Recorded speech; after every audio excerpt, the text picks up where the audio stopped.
All right, so these are going to be practice problems from the book. And so what we're going to do first is simplify each expression. So we have the negative of the negative 29, or the opposite of 29. And what did we say with opposites of opposites? Well, what we could do is we could say a negative was positive, and so that would just be 29. Now here we've got a lot of them in a row. You know, we did 3 before, but this is 4 of them. Well, remember, 2 negatives make a positive. So if we take those 2, make them positive. Well, we still got 2 left, so we can make those 2 positive. And now what we have is just 32. And so those 2 became positive, those 2 became positive, and we're left with our 32. All right, what about this one? Well, remember, absolute value signs like this here, that's an operation you have to do first. And so we have to do what's inside of here first. So we'll take the absolute value of negative 34. So if you remember, we start here at our 0 and we turned left and went 34 blocks this way, which was negative on the number line, but our distance was 34. And so what this gives us is a negative, and then let's put that in parentheses when we're done. So that gives us the negative from out front, 34. Now we have the opposite of 34, and because parentheses don't do any operations or anything, they're just separators, then we can say, well, that's negative 34. What about this one? Well, this one says we need to find the opposite of 233. So again, we start here at our origin, we go left 233. Well, how many distances is that? Well, that's 233 blocks or miles or whatever you want to think about. And so that's equal to a positive 233 as far as distance, whatever our units are. 233 miles we went left, okay? But since we went left, it's in the negative direction, and then we need to find just the absolute value of that. So the positive 233 would be our absolute value. Well, what's the absolute value of a positive 643? Well, this time we turned right, went 643 spaces or blocks. And so the absolute value of that is just 643 because, again, we want the distance to be positive. All right, so this one goes kind of a little bit trickier because here we had the opposite of the absolute value of a negative 34. Here we have the opposite of a negative 43 and the absolute value of that whole thing. So we have to work inside first. So now we have the opposite of the opposite. So that becomes positive. And so now we have the absolute value of 43. Now again, so we start here, we turn right and go 43 miles. And how far is that distance? Well, that's equal to 43 because we need a positive distance for how far we went, and we went 43 of those units. All right, so here it says, provide a number line sketch with your answer to the following questions. Find 2 integers on a number line that are 3 units away from the integer number 3. All right, well, let's say here we have 0, 1, 2, 3, 4, 5, 6. So we're going to start at the integer 3. Well, that's right here. And now we need 2 integers on the number line that are 3 units away. Well, that means we have to go left 3 and right 3. And it looks like I kind of made it pretty nice here. I numbered it correctly. So I went 1, 2, 3. So that would be one of my integers. And if I go left 3, 1, 2, 3, that would be another one. So my 2 integers are 0 and 6. Okay. What about the next one? So let's kind of go back here. Find 2 integers on a number line that are 2 units away from the integer negative 2. So here we have 0, and so we have to go negative 1, negative 2, negative 3, negative 4. And so we're going to start at the integer negative 2, which is right here. And we want 2 units away, so we have to go left and right 2 units. So we go 1, 2, so that would be 1 unit, or one of them. And then we go 1, 2, and that would be the other one. And I should probably say that's my starting one, so it'll be purple when we have that one. And so then the 2 integers that are 2 units away are negative 4 and 0. And I usually write the smaller one first and then the larger one second, and so that would be how I would do that. Now, sometimes they just want the graph. Sometimes they want the 2 numbers. Sometimes they want it as a set. And if you have it as a set, you'd have to put the braces on it. So that would be the set of integers -4, 0, set of integers 0, 6. All right, so let's just go ahead and keep going because we're doing pretty good on time. I think we're going to be less than 10 minutes here for sure.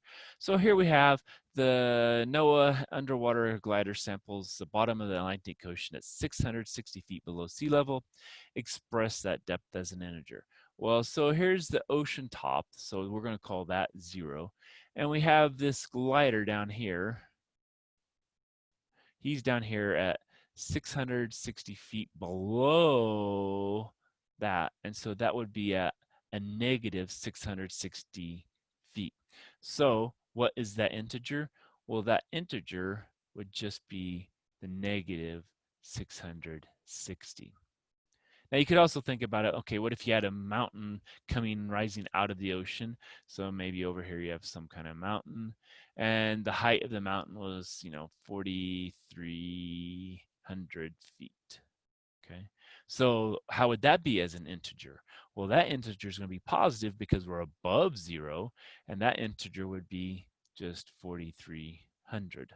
Okay, so you have to think about the ocean, where it's on the ocean top here, that's at 0. Below would be negative, and above would be positive. All right, so here's another one, kind of like what we did before, profit and loss. And it's in thousands of dollars like before. We still have the same 6 months. So let's go ahead and write those months in here. So we have January, February, March, April, May, and June. Okay.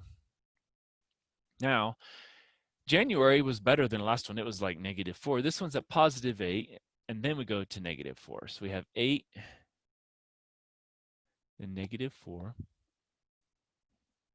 Then it looks like we go up to a -3 and then -2. So then we have -3 and then -2. And then May and June, well, May is 2, June is 5. So 2, then 5. Those are both positive. And now we're supposed to draw a line graph. So we have January, February, March, April, May, June.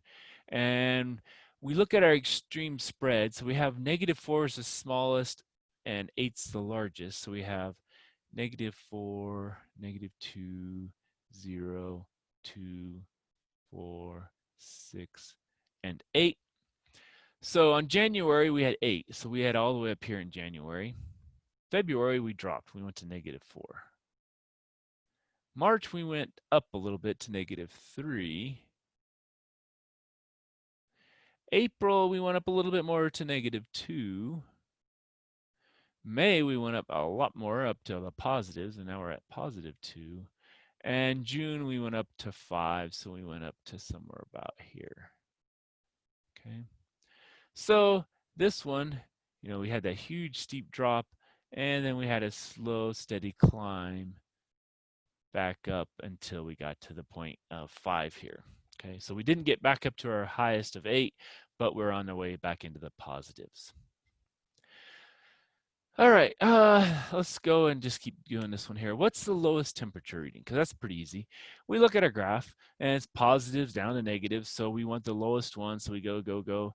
Well, that is the lowest one. And where is that at? Well, that's somewhere about here. So if that's 5, 6, 7, 8, 9, maybe 7 degrees roughly, approximately 7 degrees below 0 on the scale. It's -7 degrees Fahrenheit. And what day was it? January 16. Okay, so that would be our rough estimate for where it's at. It might be closer to 8. I'm not sure. Between 7, 8, somewhere in there. Maybe it's 7.5. That could be maybe a better guess. But that's where our lowest one would be.